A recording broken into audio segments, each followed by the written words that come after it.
You are now listening to Creator Corner.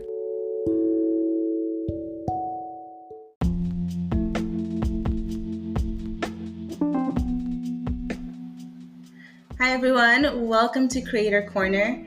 We are very excited about our guest today.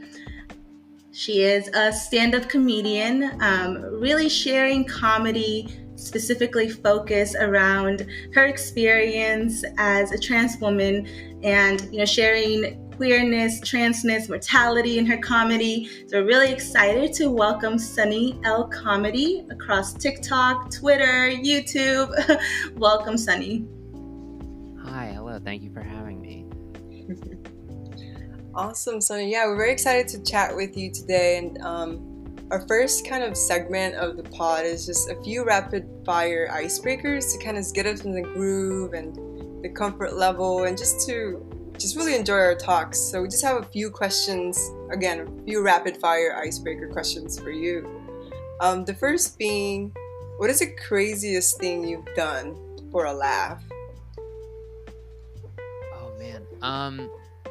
I've rubbed parts of my body on the ground before. not like intimate parts of my body, but like my arms and stuff. And like most stand-up stages are not very clean. So I would say that, or at least that's the craziest thing I've done for a laugh on stage. Off stage, yeah.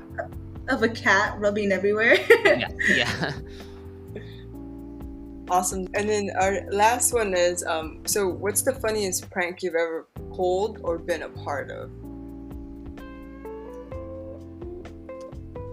Okay, when I was in high school, I had a friend who was super gullible. And I convinced her that the reason why, people who were assigned male at birth had like a more prominent Adam's apple is that because before we evolved to walk on two legs, it was like a spare tire for your testicles. So like if you lost one, it would like migrate down and fill it in. And then since we evolved to two legs, it doesn't do that anymore. And like technically you could have it done surgically, but it would be like too expensive and too risky. And she fully believed it and is now like an accomplished biology that joke went a long way then for her. Yes. Too far. No. Well, thank you, Sunny, for just jumping in with us today. As we talked about, we're really excited about our conversation today, specifically to talk about the inspiration behind your comedy and talk a little bit more about the different ways that you're sharing your comedy across different mediums. I think a great place for us to learn a little bit more about you is to understand a bit deeper some of the inspiration behind your comedy. Specifically, what are some of the things that you're doing to make sure that your comedy is, fresh and relevant to your audience? So I think that like good comedy is not true, but it is like based in truth. So I always start from a place of like an actual experience I've had, or like a belief that I hold or something like that, and then I embellish around that. So like a lot of the stuff that's in my comedy is not true, but it's all like has, if you get down to like what I originally started from, there's something true in there. And I think that people who just do like super abstract or like conceptual comedy that doesn't have any basis in truth, it's really hard to have it stay grounded. I love that. It sounds like what you're sharing is almost like when your people are saying they say a joke and there's some truth to it. So there is that piece that is like very individual to your own experience, and that's actually one of the things that we talked about. But the ways that you're able to bring forth comedy very relevant to your experience as a trans woman, and so I think. Yeah, I'm curious to understand how you've been able to merge comedy and bring it forward with your identity and the intention behind that. So the comedy came first by like a large time frame. I started doing stand-up Oh, when I was 15. And then I didn't come out as... I came out as, like, queer when I was, like, late 18. And then I didn't even come out as, like, some form of trans until, like, around my 20th birthday. And even then it was, like, I did the whole, I, like, ran the pronoun gauntlet. I did the whole he, they, he, they, them, they, she, they, she, her. I hit all of them. And so, like, my comedy has always been...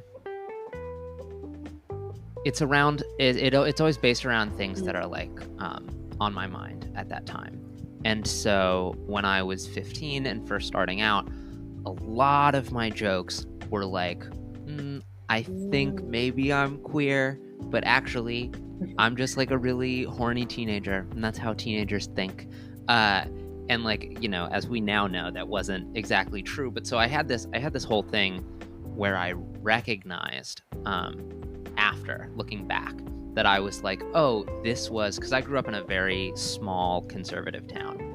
And so I, like, dealt with a lot of homophobia and transphobia growing up, before I came out. And I didn't come out until after I left. And so I realized when I was looking back at my old material that it was a way for me to be able to bring up these topics without them being taken, quote unquote, seriously. So I was able to say this stuff without, like, the risk of retaliation or like, you know, consequences, social consequences. And so then when I was 19, I started realizing that, like, I had already recognized the pattern that I had done previously, where it was a lot of, like, queer jokes before I came out as queer. And I started writing gender jokes. That was where my mind kept going, is like, this is something that I want to talk about for some reason. And I almost, like, reverse engineered coming out, where I was like, oh, last time I made a bunch of jokes about this, it was because I had something that I needed to address. So as soon as I started writing gender jokes, I was like, this feels familiar for some reason. And then I was like, oh, it's because that's something on my mind. And if it's something on my mind enough that I want to create content about it, it's probably something that I should also address.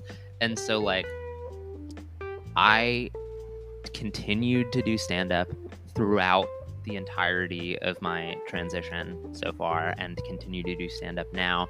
And so, like, they have been, in a lot of ways, pretty intertwined. And you can look back at any of my jokes from any period of my life, and it's pretty easy to tell what issues I'm grappling with at that time, because I will talk about it. I'll bring it up. I remember when I was, like, 16, I had a joke where I would say, it's totally not funny. People didn't laugh at it at the time, and I was like, I don't know why people aren't laughing about this. But now I look back and I'm like, oh, it's because it wasn't particularly funny. But I would say saying I'm gay at this point is less of a joke and more of an educated guess.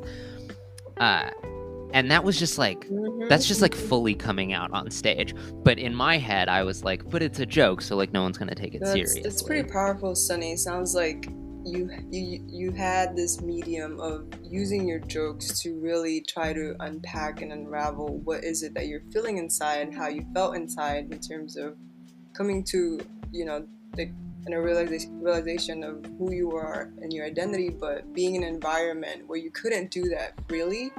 So then you use your jokes to actually propel you to move forward, and then full circle, now where you are, it's still very much a huge part of you, and it's intertwined to you being a comedian, but also to being who you are in your most authentic self. So that was pretty beautiful, Sunny. Thank you for that. Thank you. Yeah. I'm what you would call, like, you know how people are like, oh, this person's very classically intelligent. I'm, like, classically dumb. And so, like, it takes me a lot longer than your average person to, like, figure out what the fuck I'm talking about.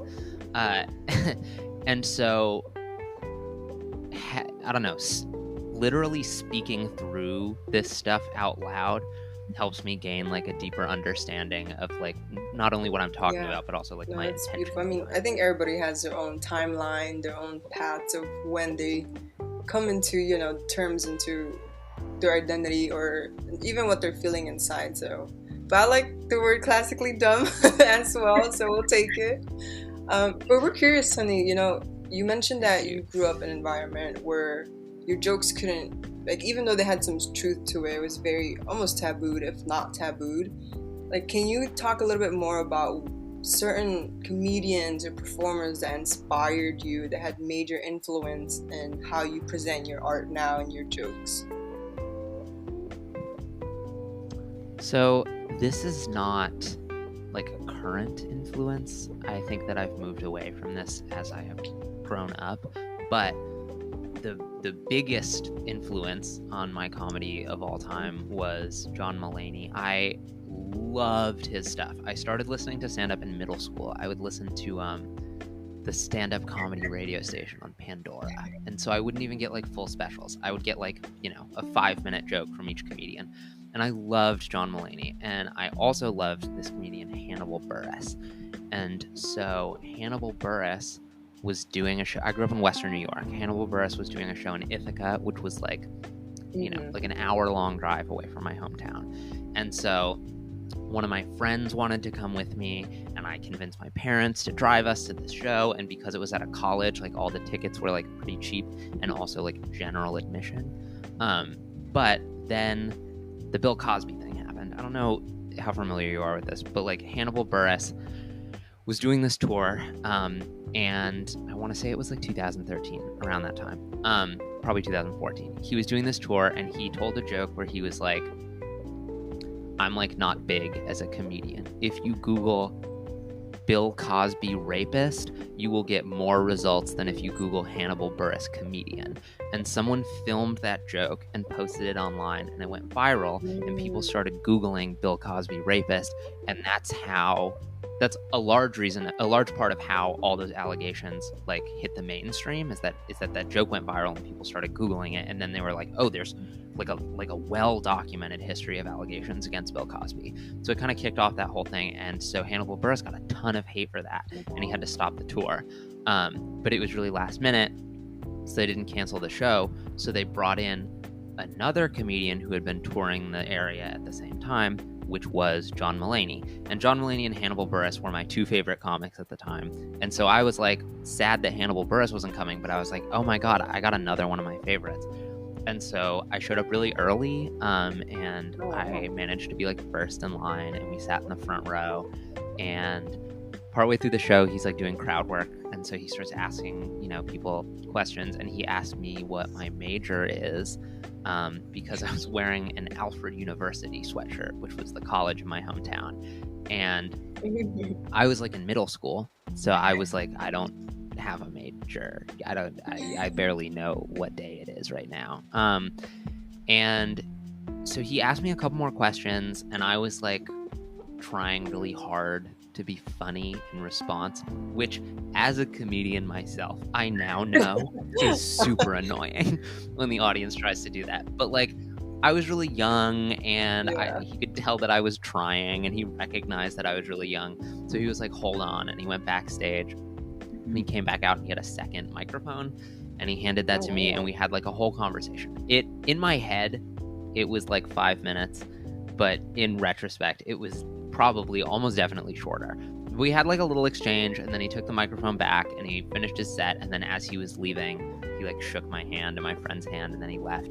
And I distinctly remember on the car ride home being, my mom was like, oh, like, how did you like the show? And I was like, that is the first time that this has ever seemed like a viable like career path. And so that was when, like, I had already known that I liked comedy, but it never seemed like something I could actually do.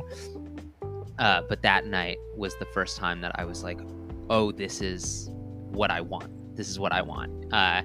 And so that was like the biggest influence on like why I started doing stand-up. And for a long time, it had like a pretty big influence on my style. I think even today, people tell me that my delivery is kind of similar to his, even though like I still love him, but he's not who I who I credit as my influence anymore these days. And then as I got older and I started doing more comedy, I started paying a lot more attention to like the form of it and like the craft itself, or whatever you want to call it. And I really fell in love with Mike Birbiglia because his specials are all one story, and they have like a lot of amazing jokes woven through in it, but it's one cohesive storyline. It has a beginning, a middle, and an end, with like tangents in the middle.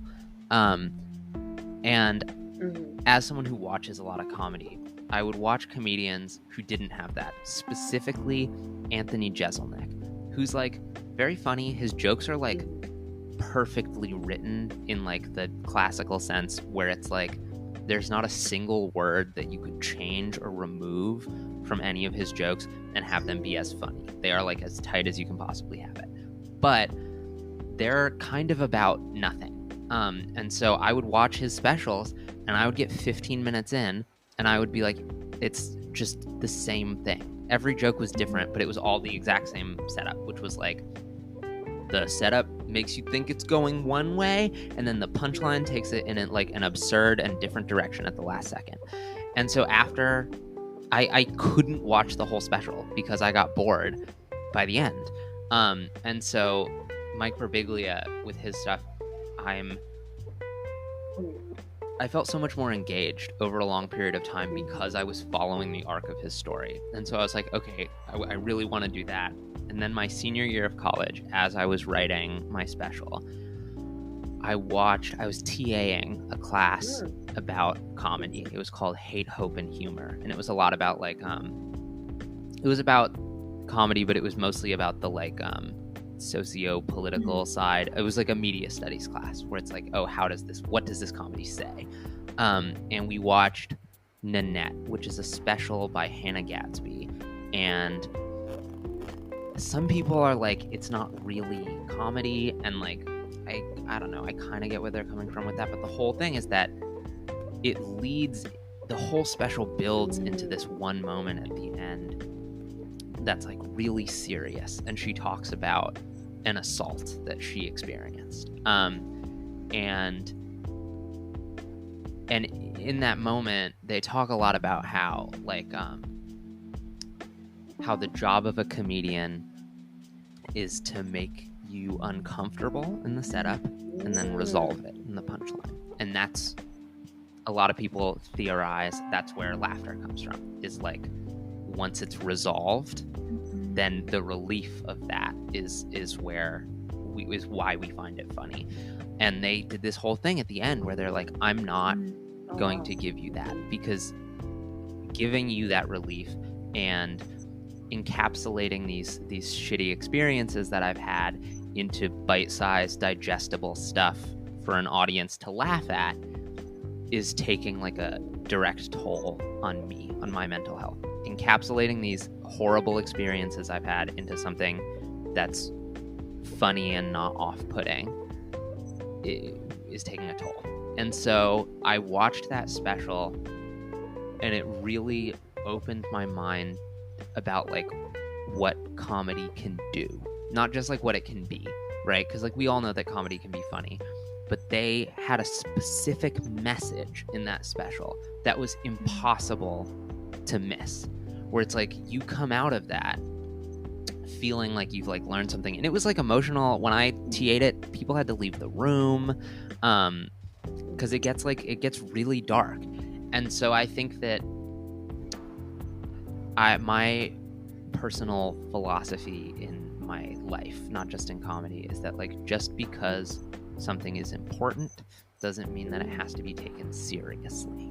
I think that you can address important things in a way that is fun and funny and enjoyable for everyone. And so like that was the thing where that special made me laugh out loud, but it also made me like sit down and think about these like deeper issues that they were talking about.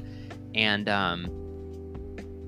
so that's like, I didn't end up doing that as much. I had in the first draft of my special, I had like a big moment, a big serious moment where I was like, it's time for you guys to face the truth. And it didn't work with the tone of what I wanted to do, and so I ended up cutting it at the last minute. But like, it made me change the way I approach things, to not only be like, oh, not just value things because they're funny, but also to be like, and what does this say? Because I have had jokes that I have told in front of audiences before where they will laugh because, like, listen, doing stand-up, you're not always in front of like your crowd, and especially being transgender, like it's very hard to find a transgender crowd. You can find queer audiences, but like a specifically transgender one is difficult to find. And a lot of the time I do straight shows, and so my audiences are mostly straight people. And so there are a lot of jokes that I used to do that I won't do anymore, because I would tell them and I would be like, I think people are laughing for the wrong reasons. And so like, even though those jokes will get a big laugh, I'm like, that's not something that I'm willing to do. I'm not willing to like sell myself out like that anymore, because after watching Nanette, I think a lot more about like the impact and the message behind what I put out there. Yeah, thank you so much for sharing that. I think what really stood out from you walking us through your different inspirations was, you know, how that's changed throughout your life. How you've embraced like new comedians and new small tidbits that have empowered you to like pivot and continue to be very, very, very fluid with your art. And so I think that's incredible. One thing that you mentioned there towards the end was really ensuring that you're not just, you know, catering to what the audience wants and, you know, being a sellout in that way.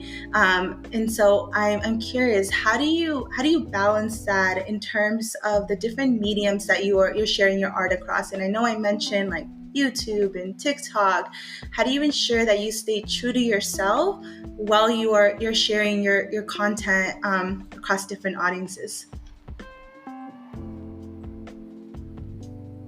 So one of the best pieces of advice I ever got, this was actually very recently, from this woman, Esther Fallick, who is incredible. She's up and coming right now. She's and also a trans woman. And she told me that she's like, when you write a joke that you think is too specific, it oftentimes isn't, because then the people in the audience who do get that joke laugh so much harder because they feel like that was written specifically for them because it's so niche, right?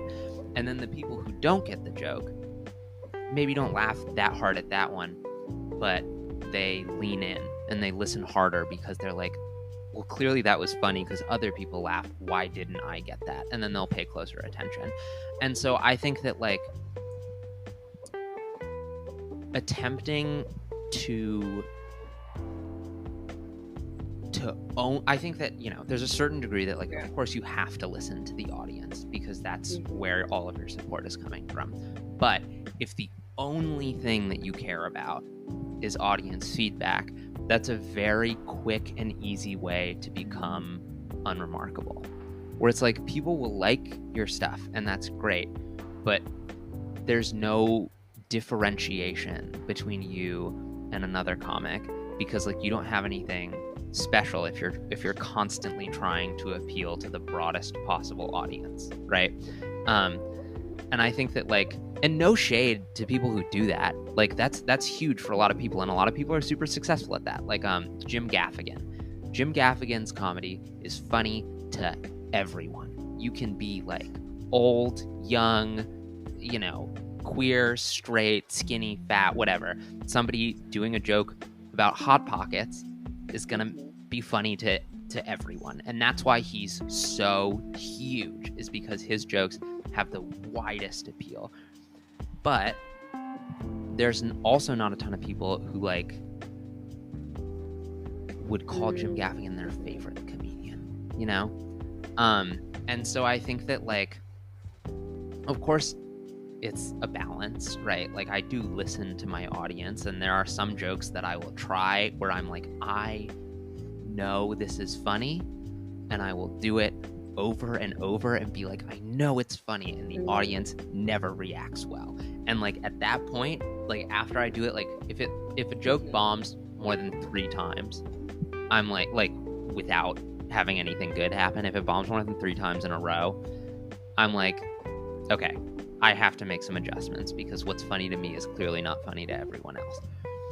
But I'm also not going to give up on something after it goes poorly once, if I really have faith in it. And I think that it's because like making things that are funny for you is how you get like the most authentic comedy, because people can tell when you're excited about stuff, and people love to be excited when other people are excited.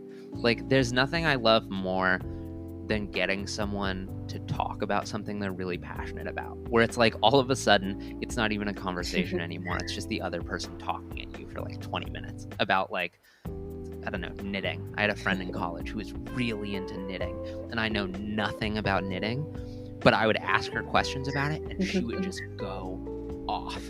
And it made me so happy, because I was like, even though it's not something I'm particularly excited about, hearing you be so excited is making me excited.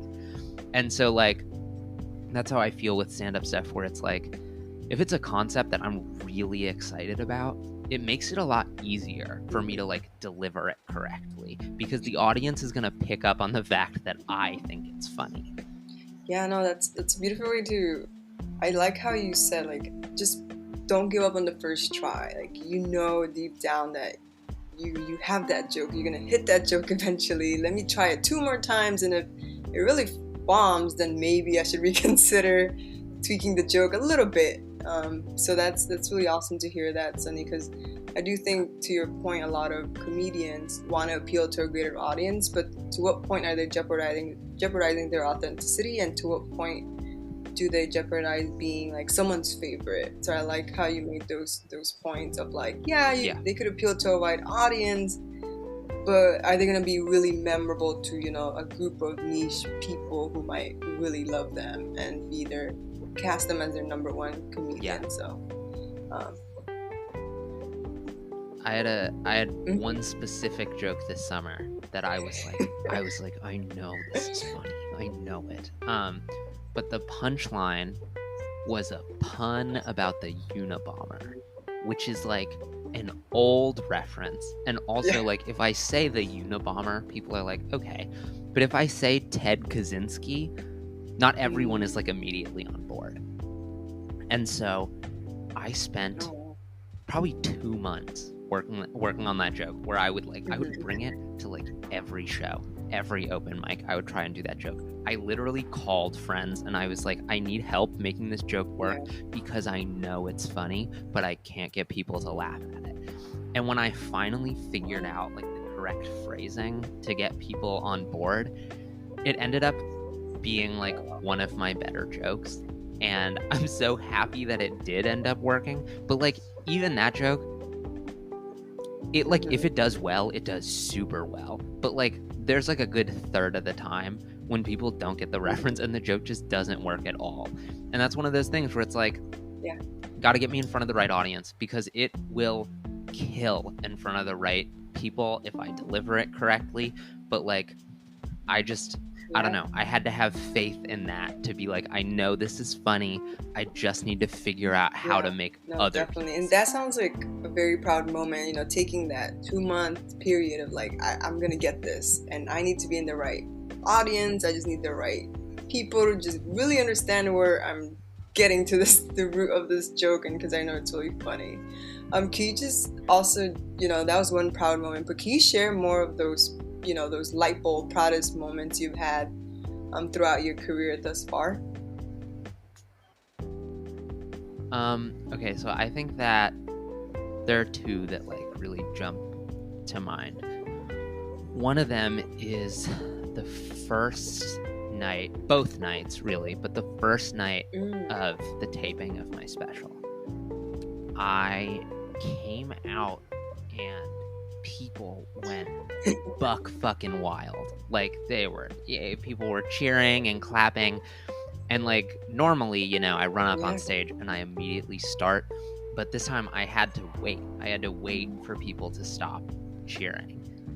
And like that moment of looking out into the crowd, we sold out both nights. And so looking out into the crowd and being like, this is a room of like 50 plus people that all came here to see me, specifically me, was such an incredible feeling. And the feeling of ending that show and having people cheer and clap and like, you know, stand up or whatever, was, I don't know, like magical. And then the second thing is that, so I do a lot of stand-up, but as I mentioned earlier, I like my stuff to be more like story driven, because I think that to be honest, it makes it easier. Having a strong story makes stand-up easier because it's a lot easier to hold people's attention.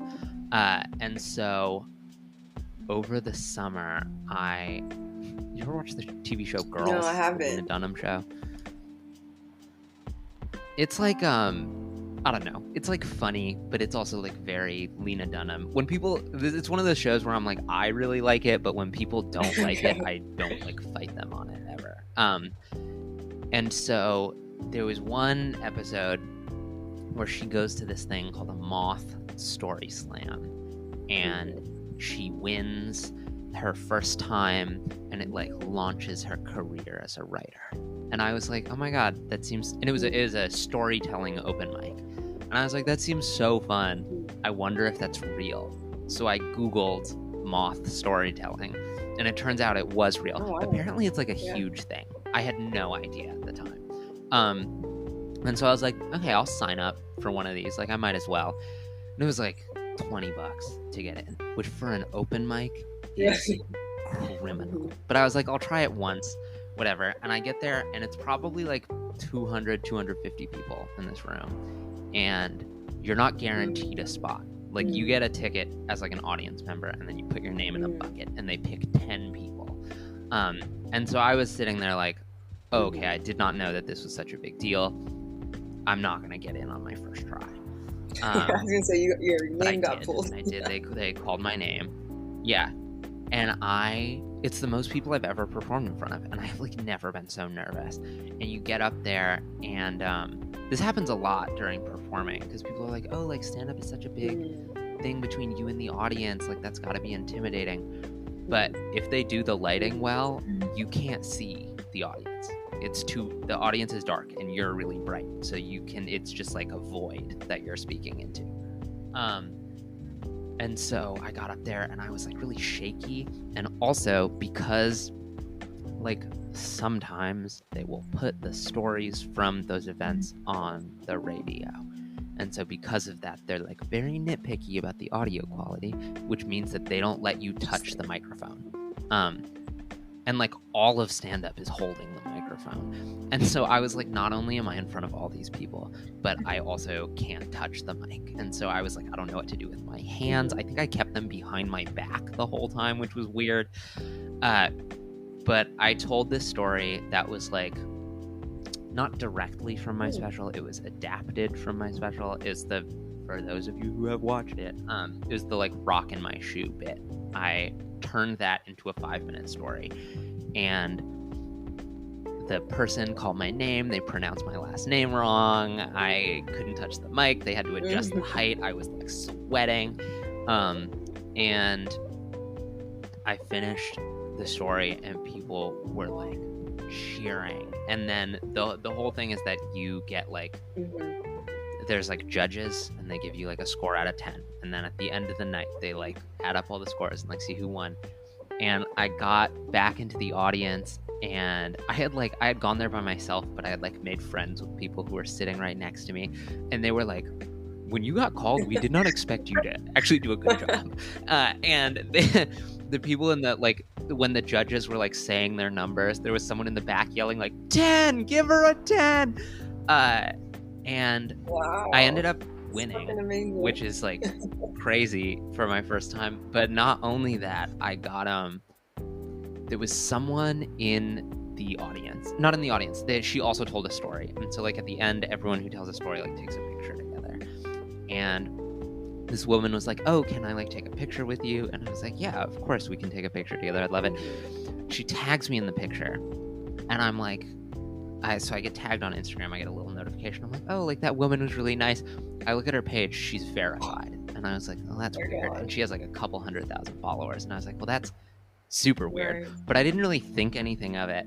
But I did like follow her back. And then a couple months later, she posted something on her Instagram story being like, I'm hiring people for this new company that I'm starting. What? And so I was like, I need to figure out who this person is. So I Googled her name.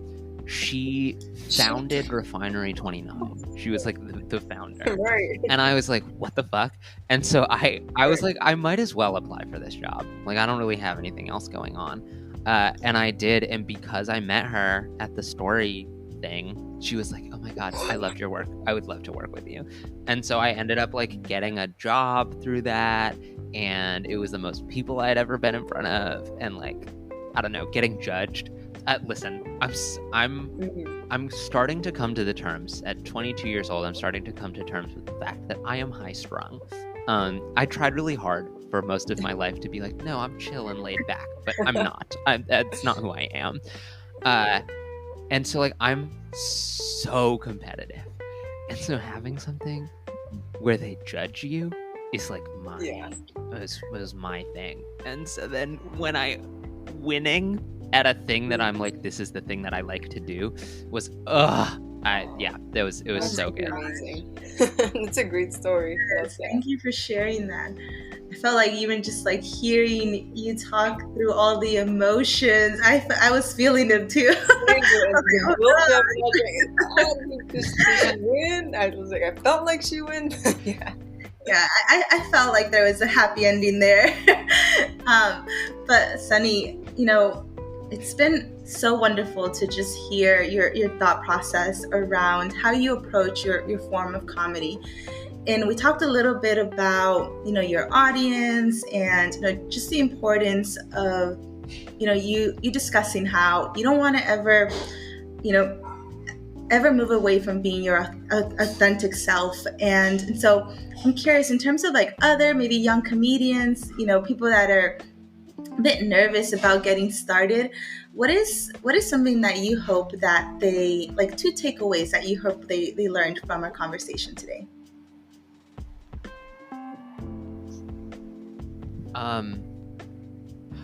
For up and coming people, okay. I think that a lot of comedy is amazing, and I love comedy. The like comedy scene, the stuff that you have to put up with to do comedy, like objectively sucks most of the time. And so my advice is like, don't give up early. Wait to find your people, because my like transition timeline was like, I came out as a trans woman a while before I started like medically transitioning in any way. So there was a long period of time where I had like transitioned socially but not medically, which is an especially vulnerable place to be in. I was still like figuring stuff out, and on top of all of this, like I very much did not like pass in any way, and society is very cruel to trans people who don't like fit in. And so I was doing comedy during that time, and I was in New York. I had friends who were in New York, but I didn't have any friends in New York in the comedy scene, so I was really like struggling to find ways to get in. And so I was doing a lot of stuff where I would like Google like New York open mics, and the stuff that Google shows you is like the worst possible open mic. So I was going to a lot of open mics with like old straight men. And so like I experienced a lot of like terrible shit that I would not want other people to have to go through. And so like my advice is, it sucks so much less when you're doing it with the people you like, because then it's like you get the fun experience of hanging out with people, but also like if something bad happens, you have someone who you already know is on your side, who's going to back you up. And so like so much of stand-up is social. And so my advice is like, find the people you like. Don't give up on it too early. And so like if you're at an open mic and everyone sucks, but there's one person where you're like, that person's kind of cool, talk to them. And even if you don't like make friends with them, be like, where do you like to go? And from there you will find places that are supportive, or find places that are like more fun. Because it's like insular. It's a very hard scene to get into. And so like I also think that there's like, this is no secret that the stand-up scene, basically anywhere you go, is like very straight, very cisgender, very like male dominated, men heavy, but also most stand-up places you go are like overwhelmingly white. And there's a specific reason for all of that, which is because like when you're in a space where most of the people are straight, cisgendered white men, they will like make shitty jokes or harass you or say horrible things to you, which I have dealt with. And so like I don't blame anyone for giving up on it early, because it's not particularly fun when that stuff is happening to you, and it's not a welcoming space for anyone who isn't a straight cisgender white man. And so like, but the only way that we can fix that is by having more queer people, more people of color, more women, more trans people in the scene. And like that's gonna take, you know, it takes people being brave and getting into it. And I'm not saying that those spaces don't exist, because they do, but like they're a lot harder to find. The stuff that you find on Google, the stuff that you find in the mainstream, is normally the like straight cis white man club. So it's all about like finding your people and being patient enough to not give up before you find it, because there is, especially in New York right now, especially in Brooklyn, there is a vibrant, amazing, inspiring, like electric queer scene. There are so many trans people doing amazing stuff. There are so many like people of color. There are so many women doing incredible stuff. There's even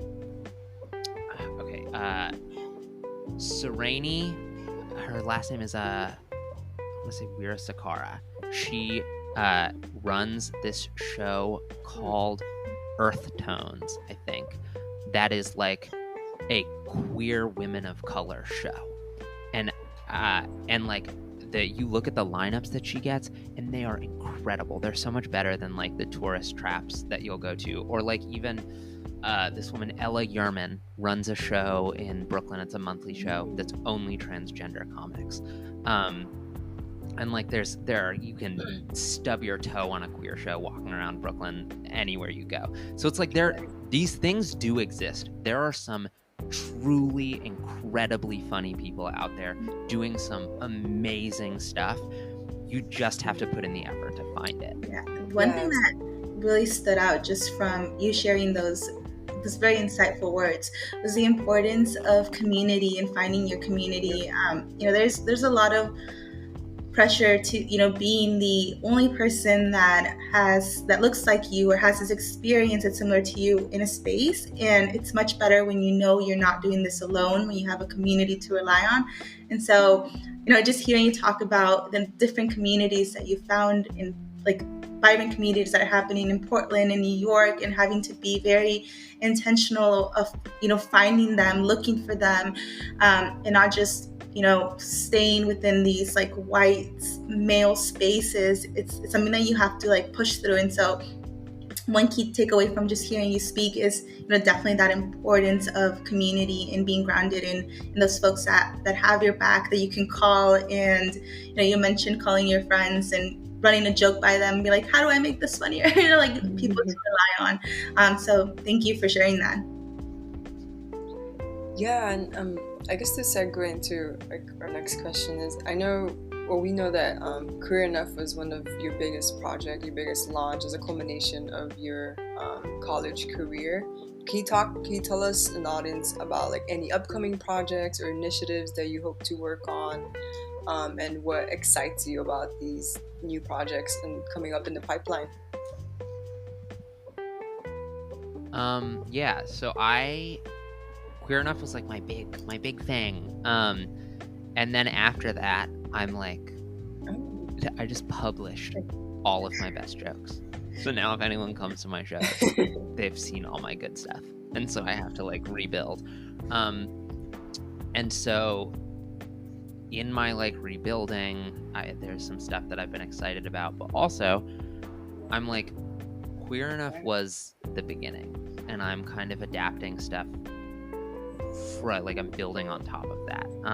And so like I don't plan to film another special anytime soon. I don't have that much new material, and it was hard. And I also am like, the resources that you get as a college student are not the same. They're hard to access again, where it's like I can't rent a high quality camera for free anymore, you know, and I can't get people who are willing to work for like credit anymore.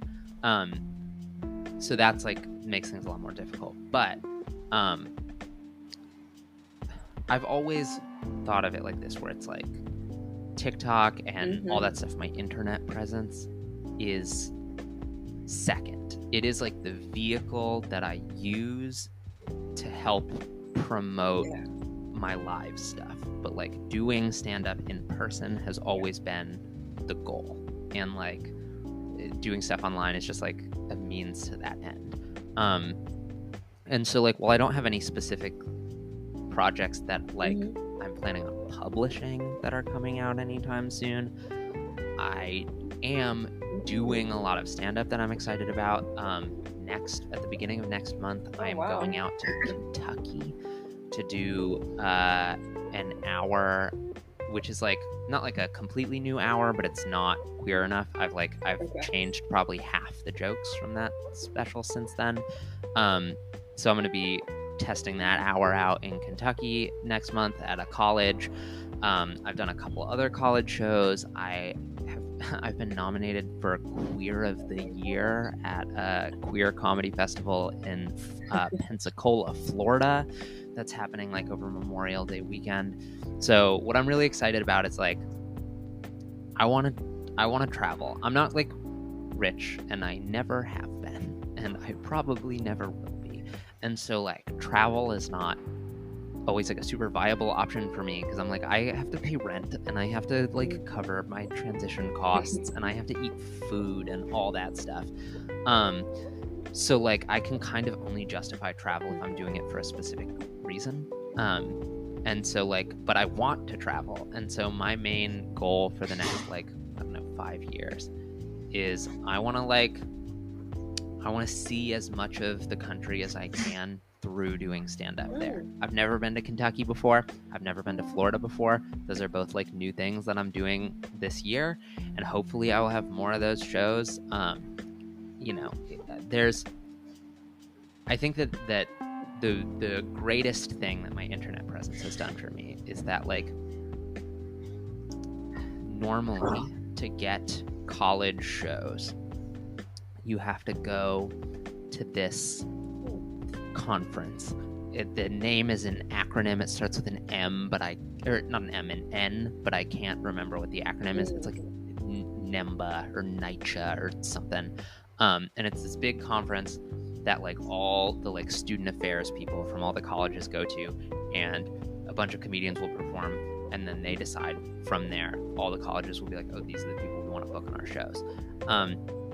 And there's a lot of reasons why that's not accessible to me. Like I don't currently have enough success, or like I don't have like an agent or a manager or anything to you know, do that with. But I also on top of that, like I don't it's mostly like clean comics, and my stuff is not clean. It's not like particularly dirty, but it's certainly not like squeaky clean.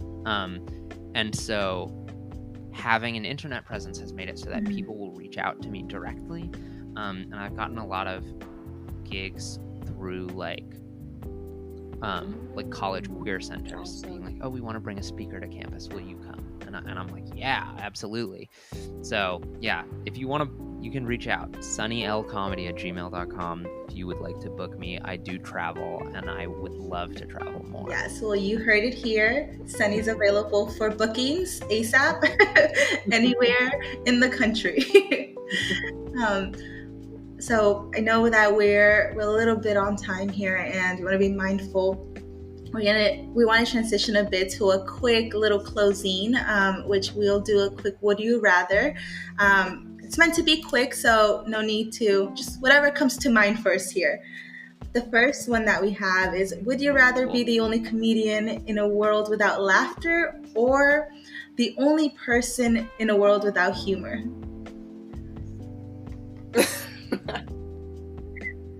Oh my god, that one is so hard. I guess I would rather be the only comedian, because I'm like, not laughing, there's other ways to show that your humor, but living in a world with no humor is horrible. Torture, I can't imagine. That sounds so rough. And then the last one, would you rather have the ability to speak any language fluently, or the ability to play any instrument perfectly? I love music, but it would definitely be any language fluently. Comedy is really hard. Is like language based, and it's difficult to make things funny in a language that you're not like super familiar with. And English is the only language that I speak fluently, and so like it would be so cool if I could do stand up anywhere to any group of people. You can take Sunny worldwide. Yes. Yes, yeah. Well, thank you so much, Sunny, for your time. Can you tell our audience where they can find you? Yeah, you can find me anywhere online at Sunny L Comedy. That's Sunny like the weather, not like with an O. And yeah, that's where I am online. I perform in mostly New York City all the time. You can find my performance dates on my Instagram, which is also Sunny L Comedy, and my YouTube is Sunny Laprade. So I'm around. Awesome. Well, thank you so much for your time today. We really appreciated hearing about your creator journey, and also just hearing a bit about your inspirations and where we can find you next. Thank you, Sunny. Thank you.